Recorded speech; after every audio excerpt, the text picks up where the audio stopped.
One day I believe I make a major discovery when I believe I was able to place the tomb of Cleopatra in an abandoned temple west of Alexandria. And from that moment, everything changed for me. For centuries, Cleopatra has been more than just a name, but a mystery about which we have only known half the truth.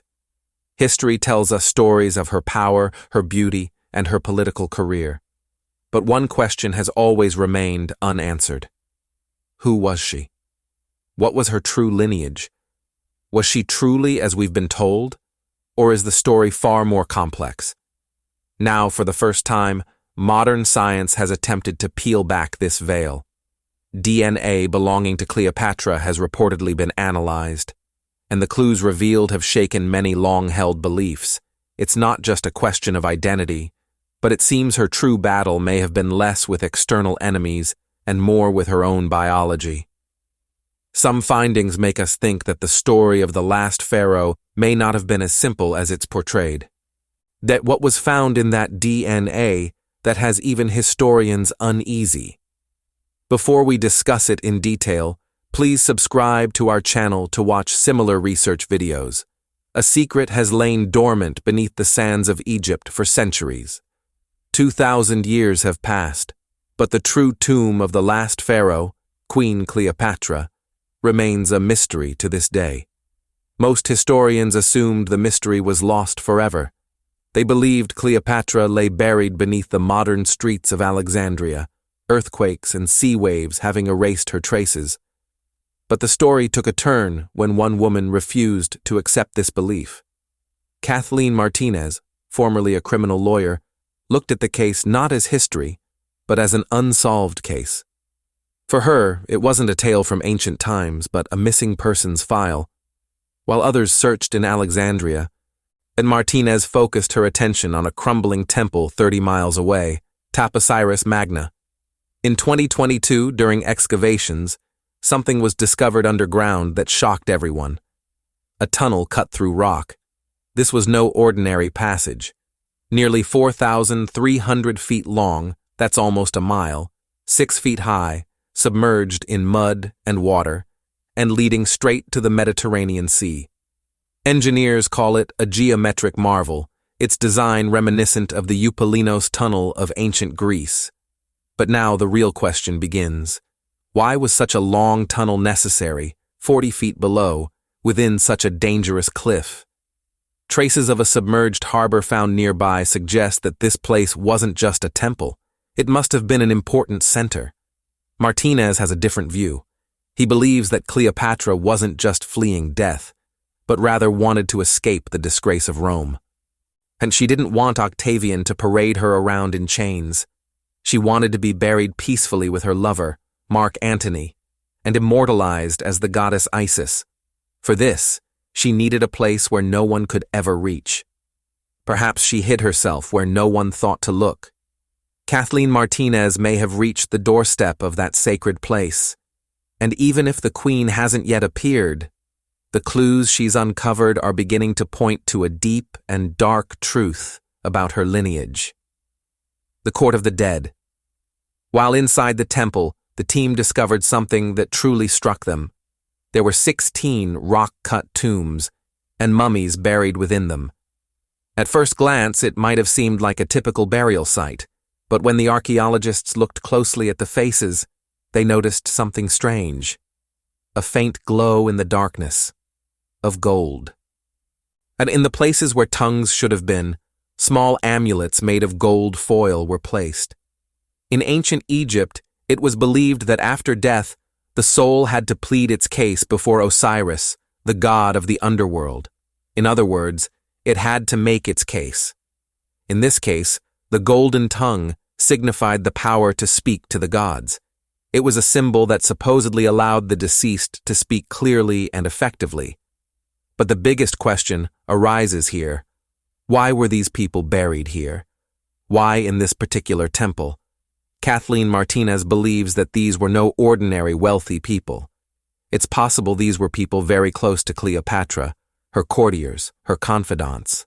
They were buried here with special preparation, as if prepared to deliver a message before the arrival of some important figure. If this thinking is correct, it has immense significance. Perhaps this isn't just a cemetery, but a place where preparations were already in place to welcome the queen. And if those close to her are here, as if waiting for someone, then it's possible that the real door has yet to open. Martinez's discovery is certainly significant, but to be honest, he's still just a few steps away from the queen's true DNA. The final seal is still waiting to be opened. Until then, it seemed we already had the key to Cleopatra's genetic secret. But later, we realized the story isn't so simple. If we truly want to know Cleopatra's true face, perhaps we don't even need to wait for that tunnel to open. The answer may lie elsewhere, in the bones of the sister she herself eliminated. Because Cleopatra's story wasn't just about romance and beauty. A dangerous family game was also playing out behind her back. Before we can understand the bodies found at Taposiris Magna, we must understand the world of power these people lived in. Today, history remembers Cleopatra as a charming and clever queen, but her own family wasn't a quiet royal family. It was more like a battlefield where everyone was out to outdo each other, and the greatest threat didn't come from outside. That threat lay within her own home, her younger sister, Arsinoe IV. The relationship between the two was never simple. When Cleopatra was deposed and exiled, Arsinoe seized the opportunity and took the throne. Later, when Julius Caesar arrived in Egypt, he faced no weak princess, but Arsinoe herself commanded the army. She participated in the war, and at one point, circumstances became so severe that Caesar himself was trapped in the palace. She wasn't just a royal girl, she was a warrior. But as is often the case, history ultimately favors the victors. Finally, Arsinoe was captured. She was dishonorably taken to Rome and paraded in chains in Caesar's triumphal procession. Before the crowds celebrating a victor, a teenage princess stood in shackles. The Roman public was moved by the sight. Public sympathy saved her life. Instead of being executed, she was sent away to exile in the famous Temple of Artemis in Ephesus in present-day Turkey. She thought she was now safe, that the sacred grounds of the temple would protect her from all danger. But the reality was quite different. In 41 BCE, the story took a turn perhaps unimaginable. It is said that Cleopatra convinced Mark Antony to remove Arsinoe from the path forever, and what happened next shook the entire world of that time. Assassins were sent to the steps of the temple. From there, Arsinoe was dragged out and murdered. Imagine what a shock it must have been for this to happen in front of a sacred temple. It became a huge controversy at the time. But today, nearly 2,000 years later, that incident has given us a crucial clue. We know exactly where it all happened. For a long time, it was believed that Arsinoe was lost to the mists of history. There was no trace, no evidence. But nearly 1,900 years later, during excavations in Ephesus, Turkey, a strange tomb, called the Octagon, was discovered. A skeleton was found inside. The bones suggested it belonged to a young person. This was debated for years. But many experts believed it might be her, Arsinoe IV. The time matched, the place matched, and so did the age. If it was indeed Arsinoe, it meant we had a huge biological clue about Cleopatra. We could find answers to questions about her family, her health, her origins, her true identity. In a way, we had a chance to understand the Queen's biology. But science doesn't always follow the story. Initial DNA tests failed. The reason was contamination. The bones had been touched so many times over the years that the original biological data had been damaged. The case was almost closed. But then recently, in a new study in 2025, the findings were re-examined using new techniques. This time, there was hope that the truth would be revealed. And the answer was completely different from what anyone had expected. To understand why the 2025 results surprised people so much, it's important to first understand the significance of that skeleton. It wasn't just about identifying a lost sister, it was much more than that. If it was indeed Arsinoe, it would mean we could understand Cleopatra's own identity in a new way. The entire debate began with the tomb. The site where the skeleton was found was an octagonal tomb, an octagon. While it may seem like a mere design today, it held significant significance in the ancient world. This shape was directly reminiscent of a very famous building in Alexandria, the Pharos Lighthouse. This is where a new line of thinking began. Archaeologist Hilke Tuer attempted to connect the dots, and she believed that the octagonal tomb found in Ephesus, the same city where Arsinoe was murdered, might be the final resting place of the exiled princess. According to her, the tomb's very structure indicated that someone important, not just an ordinary person but someone connected to the royal family, was buried inside. But the matter wasn't limited to the building. Gradually, the discussion reached the realm of anatomy. In 1929, a skull was found in this tomb, but its story is also like something out of a movie. She disappeared during the German bombing of World War II. She remained untraceable for years, until she was unexpectedly rediscovered in the old archives of the University of Vienna in 2022. Fortunately, the skull had been measured and photographed before it was lost. Based on these old records, Hilke Tuer made a significant claim. He argued that the skull's shape and size indicated that the person's mother could have been of African descent. This is where the debate intensified, because if this were true, it could have impacted not just Arsinoe, but Cleopatra's entire identity. This is where the entire debate ignited. If Arsinoe's mother was indeed of African descent, and her father was the same as Cleopatra's, it could mean that Cleopatra herself, who is often considered to be entirely Macedonian Greek, may have been of mixed ancestry. This idea is not new. For many years, some historians and writers have argued that the story of ancient Egypt has been presented from a specific perspective. They argue that Egypt's true roots were African, but over time, its image was distorted. And this debate has spread beyond academia to the general public. Especially in recent years, pop culture has amplified this discussion. A Netflix documentary released in 2023 brought this question to millions of homes when Cleopatra was portrayed by a black actress. This further fueled the debate about the queen's true identity. For those who believed Cleopatra may have been of mixed ancestry, the skeleton found in Ephesus was crucial evidence. It was a physical indication that challenged the traditional notion that the Ptolemaic dynasty was entirely Greek and remained so for generations. But new research conducted in 2025 took the story in a completely different direction. Not only did it change our previous understanding of the skeleton, but the analysis also undermined the entire racial theory that had long been debated. On the broken mirror. For many years, this skeleton found in Ephesus was the key to understanding Cleopatra. Historians saw glimpses of his sister in these bones. Some saw hints of African heritage, and many thought that perhaps a centuries-old mystery was about to be solved. But then technology tested the story again, and this time the picture changed. The real turning point came in 2022, when a team from the University of Vienna, led by anthropologist Gerhard Weber, discovered a skull in an old archive that had been considered lost for years. It had been lying there, but no one had noticed. This discovery was crucial. The team didn't just look at the skull, but tried to understand it deeply.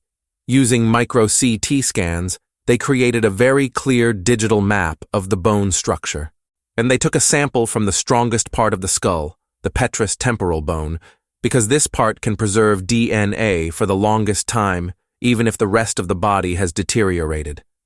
Then, in January 2025, the results of this investigation were released. And what emerged was like a medical thriller. This skeleton wasn't Arsinoe's. It wasn't even that of a 20-year-old woman.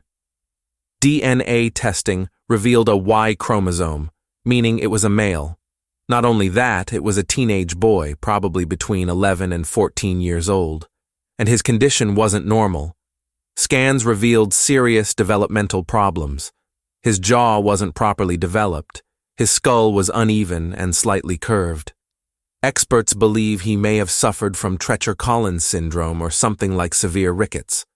This meant this wasn't a powerful royal rival, but a sickly child whose appearance clearly reflected the effects of a difficult genetic condition. The most surprising finding was that the man's DNA wasn't Egyptian at all. His genes were found to be linked to Italy or Sardinia. This is where the story becomes even more complicated. Initially, it seemed we were looking at the victim of a political conspiracy, but in reality, the case turned out to be something else, a tragic tale of a different kind. The site found wasn't a typical grave, but a heron, a special tomb built for someone considered a hero or a demigod. The question now arises, why was a sickly or physically frail Italian boy buried in such a famous and revered place? Was he part of a sacrifice?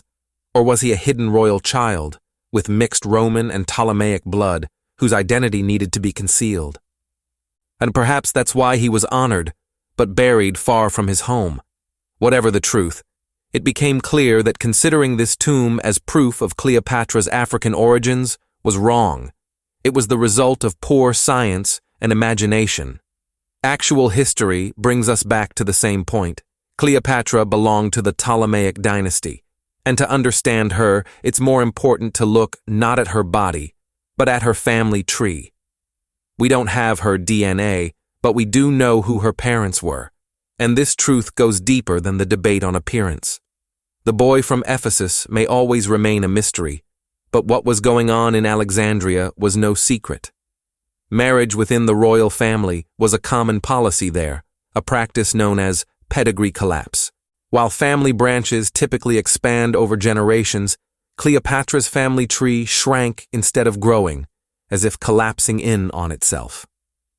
The Ptolemies were actually Greek rulers who ruled Egypt, and their greatest effort was to keep power within their family and ensure that their bloodlines were not mixed outside.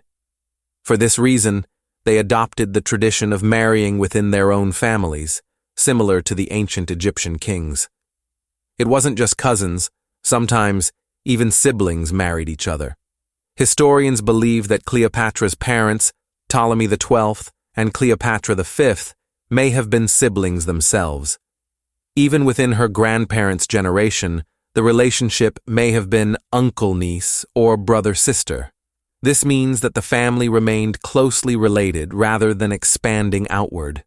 Genetics estimate that Cleopatra's inbreeding rate could have been as high as 45%. For comparison, if two first cousins marry, their offspring have a level of about 6%. There have been several royal families in history where such inbreeding has led to serious physical and mental problems. The Habsburg Dynasty of Spain is a prime example. Their king, Charles II, was known as the Bewitched. He was so weak that he couldn't speak until he was 4 and couldn't walk until he was 8.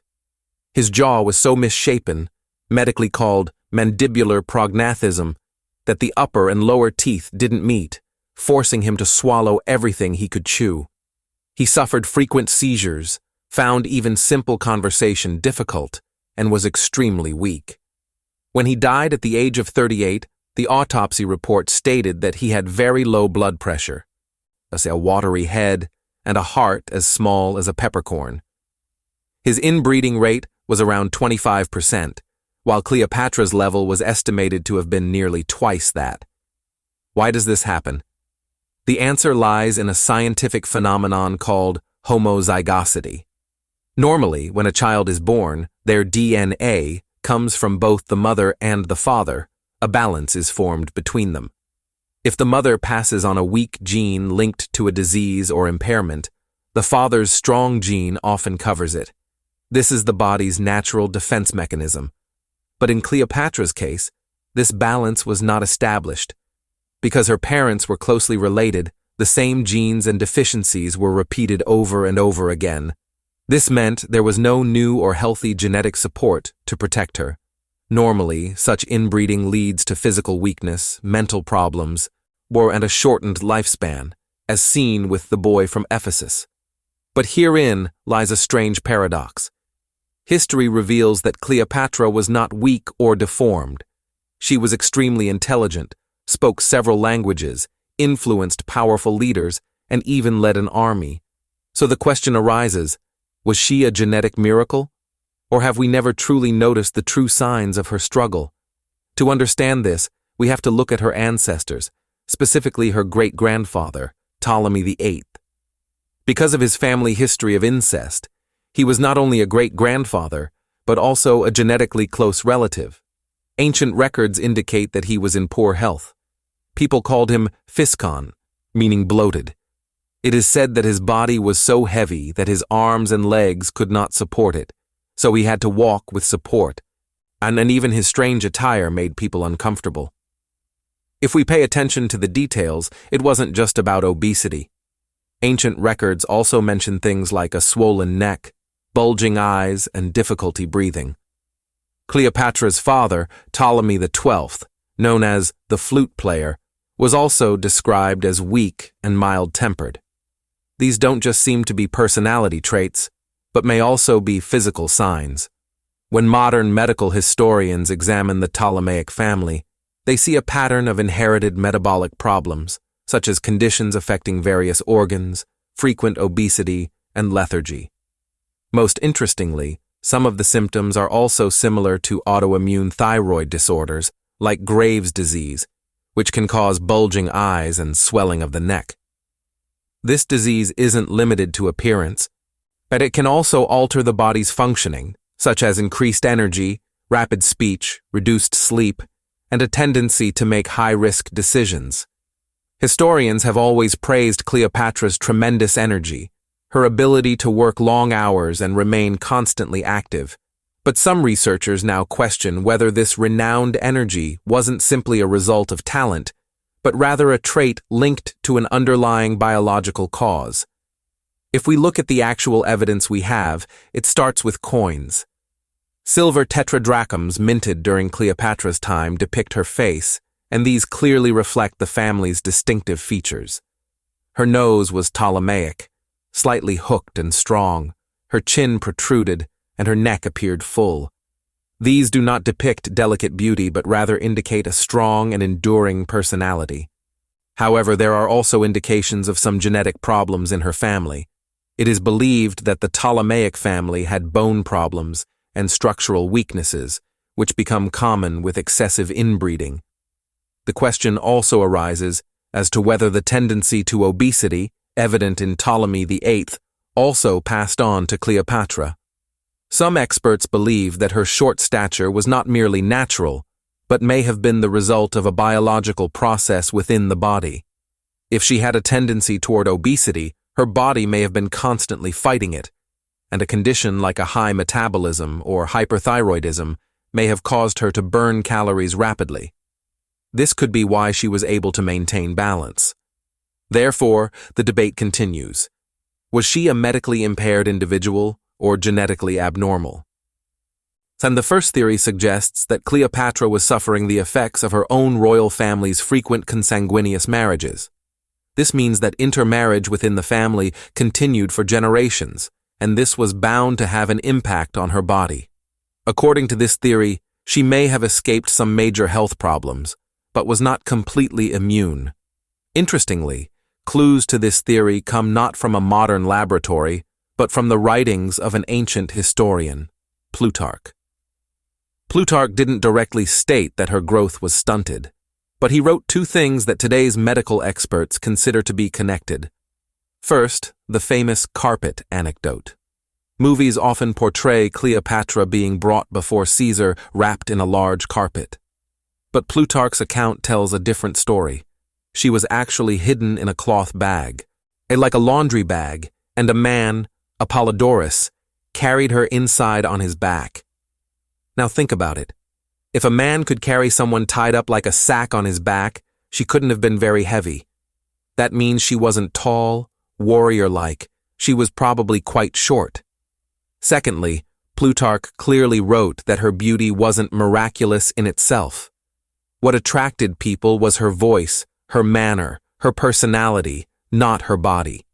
When these factors are juxtaposed with the notion of excessive inbreeding within the family, many people believe that her short stature may not have been merely a characteristic, but a sign of some inner weakness. According to this theory, Cleopatra may not have been physically strong, and she compensated for it with her intelligence, cunning, and charisma. But there's another side to the story. And genetics involves an idea, a play of luck. Even if there are consanguineous marriages within a family, sometimes good, strong genes can still be passed on. The chance is low, but not impossible. Now consider her siblings. Her brother, Ptolemy XIII, was largely a puppet and eventually drowned in the Nile.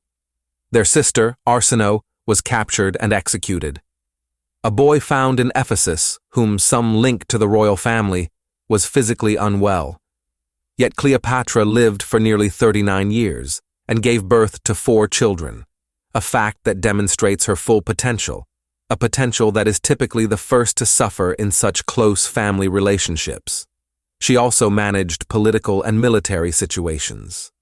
Perhaps she grew up in an era where she saw her family's weaknesses and sought a different path. History often says that she formed relationships with Julius Caesar and Mark Antony solely for power. But another perspective could be that she recognized the ever-shrinking scope of her family and desired a different future for future generations. Traditionally, she was married to her brothers, but she had no children with them.